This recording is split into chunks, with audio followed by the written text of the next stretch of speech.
So today's presentation, curb your carb cravings. So first of all, a little bit about me, just in case you're not aware, if you're new or I've copied this somewhere else. My name is Paul Bailey and I am a qualified nutrition coach. I'm also a qualified life coach.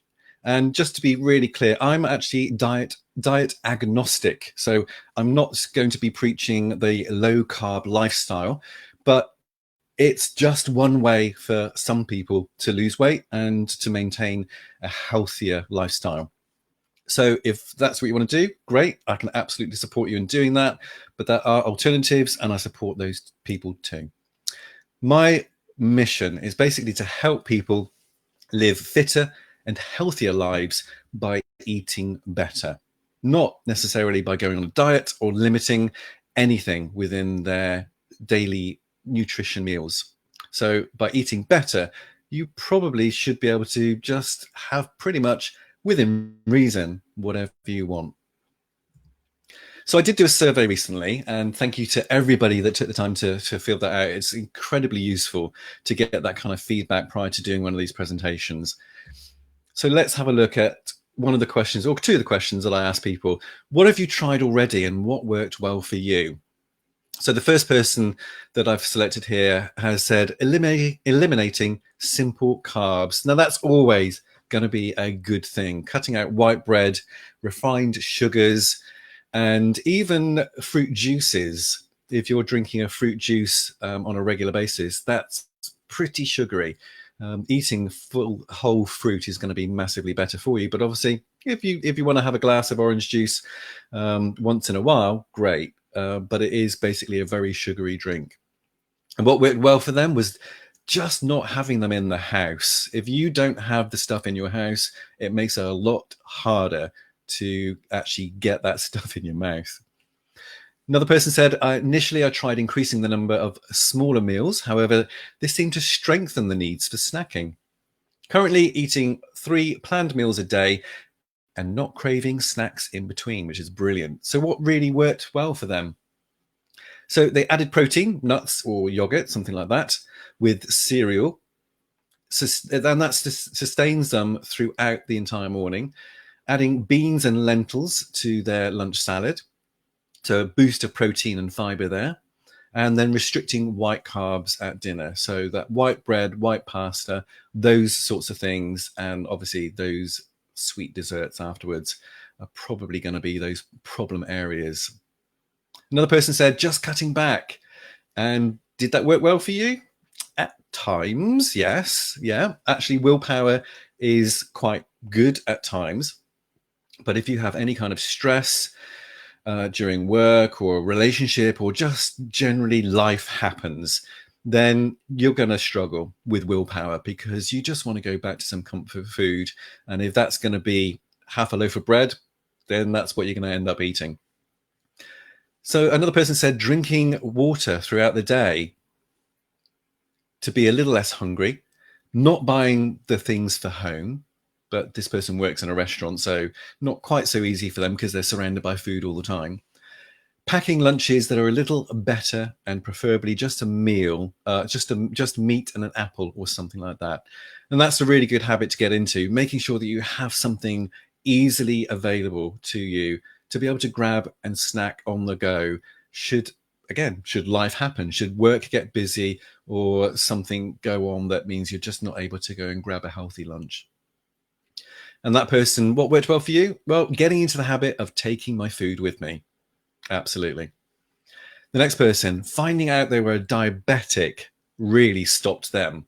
Now, obviously, we don't want to have to get to that stage to realize we need to sort of curb our carbs that we're taking on a daily basis. And what worked well for them was just getting them out of the house. So similar to the first person, not having those kinds of things in the house makes it a lot more difficult for you to start snacking on chocolates and cookies and ice cream and snacks and sweets or whatever that's just high in carbohydrate. And the last person I've chosen from the survey was, I eat a little when I want, and that keeps me from binging. Absolutely fantastic way of dealing with this is have a little bit of what you like, but it's more about the quantity and quality that makes the big difference. This person also varies the carbs that they have, sometimes switching around for fruit or something else. And what really worked well for them was allowing themselves to have some carbs without guilt. And that's a really good point too, because as I said at the beginning, I'm diet agnostic. I'm not an advocate or championing a low carb diet. I'm just trying to make sure that you're eating better and healthier so you just don't have these kind of cravings in the first place. And for this person, it was also a priority to manage his insulin levels due to the diabetes in his family. And diabetes does tend to run in families. So if you have a relative that has it, then that's going to be a warning signal for you. So why can't I stop eating carbs? So if you think about it for a second, if it were actually carbs that you were craving, then eating carbs would have an effect on that craving, right? So why do you end up eating the whole packet of biscuits or cookies, munching through half a loaf of bread without even breathing? You're just chewing on it constantly. Eating endless portions of chips or fries, potato chips or crisps, as we call them here in the UK. And the last one, the second to last one is eating an entire tub of ice cream. I think we've all been there at certain times of extreme stress, and we've just thought, nah, what the hell? I'm just going to eat the whole thing. But at the end of this, after you've eaten the loaf of bread, the biscuits, the ice cream, and the potato chips, you still seem to want more. Why? Why is that? Simple. It's not carbs that you're craving. If you think about it, your body is craving something, absolutely. But if carbs are not giving you that thing that you need, then it's not carbs that you actually crave. So, for example, I'm not making a direct comparison here, but just as an example, if you were craving alcohol, then having a drink would help. If you are craving nicotine, then smoking or vaping is going to help those cravings. If you take drugs, either illicit or medication that's being prescribed to you, and that has some kind of a dependency, or you have some kind of a dependency to take that drug, then taking that drug will help with those cravings. But just eating carbs seems to make you want to have more carbs. And that's because it's usually not carbs that your body is crying out for. So, how do I curb my carb cravings? So everyone is different. So it's a really good idea to try a few different things out and see what works best for you. Number one is definitely have a drink of water. It really does help. A lot of the time, your body is sending out a signal that it needs something. And because of habit, we think that it's a sweetness that we need, whereas actually it's being confused with a thirst that we have. So before you jump and grab that cookie, that fry, that piece of bread, whatever it is, just try a small glass of water. It doesn't have to be liters of it, just something to sort of whet your appetite and give you something to see if it's actually your body's calling out for something to drink rather than something to eat.